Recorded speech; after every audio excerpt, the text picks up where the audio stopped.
Jonathan Matenguener, eh bien, le Mali s'est doté d'un système anti-aérien. On se rappelle également de cette plainte déposée au Conseil de sécurité des Nations Unies, d'ailleurs avec des preuves tangibles, demandant justement à cette institution de bien regarder ces preuves, car, on le sait, la France violait l'espace aérien malien.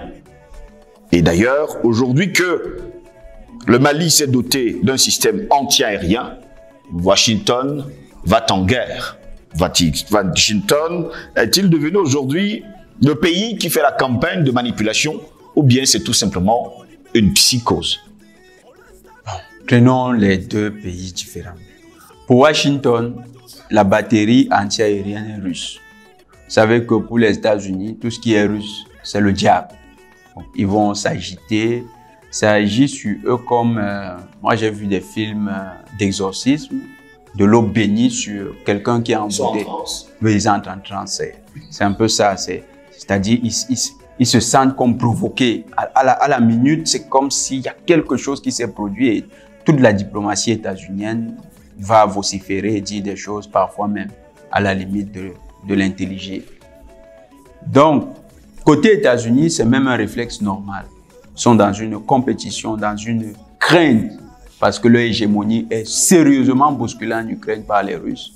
Et quand ils voient que les terroristes maliens, sahéliens, sont neutralisés par l'armée malienne, épaulés par le matériel russe et les experts russes, ça leur donne du vertige. Surtout qu'eux, ils n'ont pas réussi dans la même situation.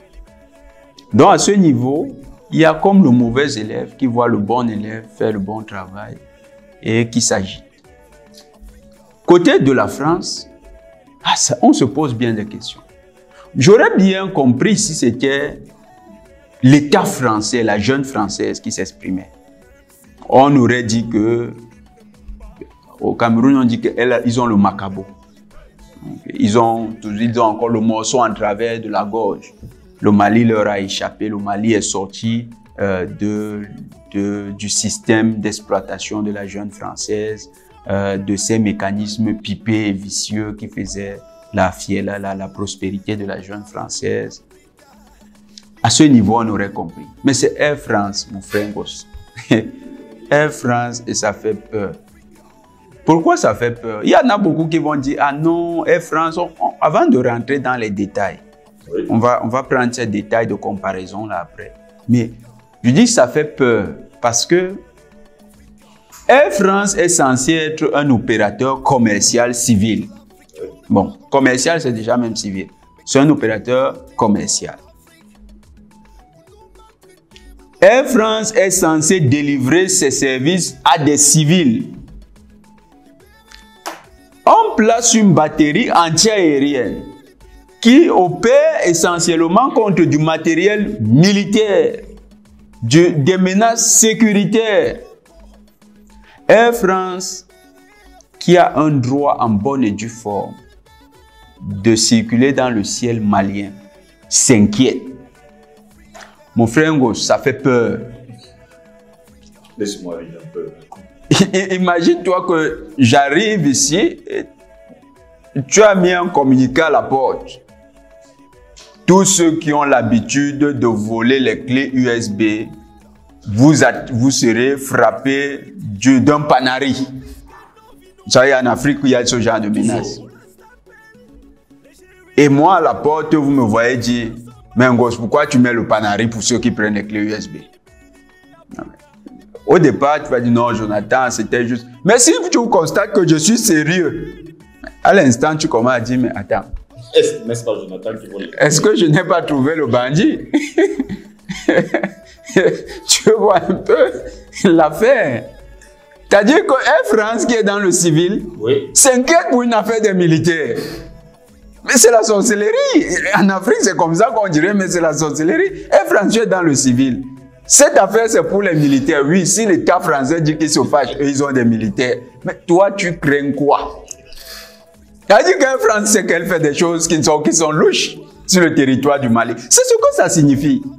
Donc Air France s'inquiète pour quelque chose que nous on ne connaît pas. Et nous on se dit, ah Air France s'inquiète pourquoi? Nous, ils disent non, c'est pas bien, ils vont abattre nos avions. C'est-à-dire vos avions, il y en a qui circulent dans les zones interdites, n'ayant pas déclaré leur plan de vol et qui utilisent en ce moment-là du matériel militaire. Peut-être qu'ils s'occupent du transport du matériel militaire. Cette inquiétude d'Air France révèle ou éveille des soupçons légitimes de la part des Africains.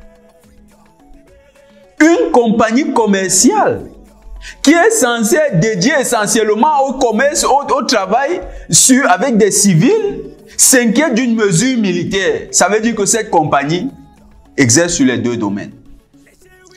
Normalement, les autorités maliennes devraient interpeller le directeur ou le représentant de Air France pour qu'il clarifie les raisons de leurs inquiétudes. Parce que c'est incompréhensible. Bon, maintenant, rentrons dans les éléments de comparaison. C'était le premier argument. Les éléments de comparaison. Au Yémen, il y a la guerre. Là-bas, il y a même les drones, hein, des drones de dernière génération qui survolent le ciel sans prévenir. Le ciel yéménite. Air France dessert le Yémen. Oui. Air France ramène les passagers au Yémen à Sanaa. Là-bas aussi, il y a les batteries anti-aériennes. Air France n'a pas peur que les batteries anti-aériennes vont s'attaquer à leur avion. Vous comprenez pourquoi je ramène l'exemple à la fin? Oui. Air France est en Ukraine. D'ailleurs, j'ai fait un truc en venant là. J'ai essayé, je suis allé dans leur simulateur de réservation. Oui. Et j'ai simulé une réservation pour l'Ukraine. Mon vol m'a proposé un vol demain à 10 h. Air France, en Ukraine là, le ciel là, quel est le sol aujourd'hui qui a le plus de batteries anti-aériennes? Ce n'est pas le sol de l'Ukraine. Eux, ils ont même ils ont dans leur expérience, ils ont des tirs ratés où ils abattent leurs propres avions. C'est-à-dire, en matière même de fiabilité, ceux-là ne sont pas fiables. Air France part quand même desservir cette destination. Les Maliens qui n'ont jamais même abattu un avion par accident, c'est-à-dire un avion de leur propre compagnie par accident.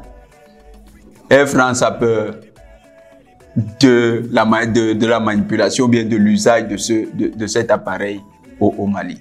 Donc ça montre qu'il y a quelque chose, il y a anguille sous roche, il y a quelque chose que nous cachait Air France, que nous cache Air France dans son travail au Mali. Et je veux pour cela donc mobiliser aussi un ensemble d'éléments socio-historiques qui peuvent contribuer à éclairer la lanterne peut-être des autorités sur la réaction d'Air France et même les panafricanistes. Quand le Mali demande à la jeune française de rapatrier son matériel, la jeune française dit au Mali, si nous rapatrions le matériel, vraiment, la collaboration avec les entreprises françaises sera revue. Oui. Même au pire de la crise diplomatique Mali-France, on n'a jamais vu Air France, je dis jamais vu, commettre un communiqué pour annoncer qu'elle suspendait ses vols sur Bamako.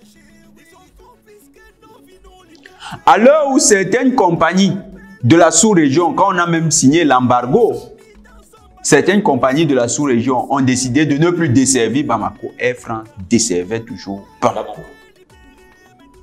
Pourquoi dans ce contexte de crise, Air France n'avait pas peur que les autorités maliennes, en guise de représailles, décident d'abattre les avions d'Air France? Pourquoi ils n'avaient pas peur? Pourquoi ils continuaient d'aller desservir Bamako? Ce n'est que le jour où on achète la batterie anti-aérienne qu'ils savent être très performante, qu'ils redoutent le ciel de Bamako. Vous voyez qu'il y a cette piste que leur comportement suscite, qui n'est pas à négliger.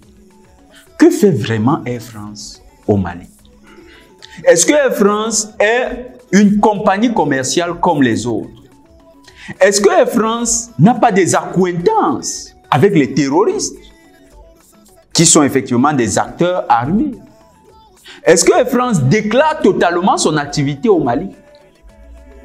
C'est la grande interrogation que suscite ce comportement d'Air France.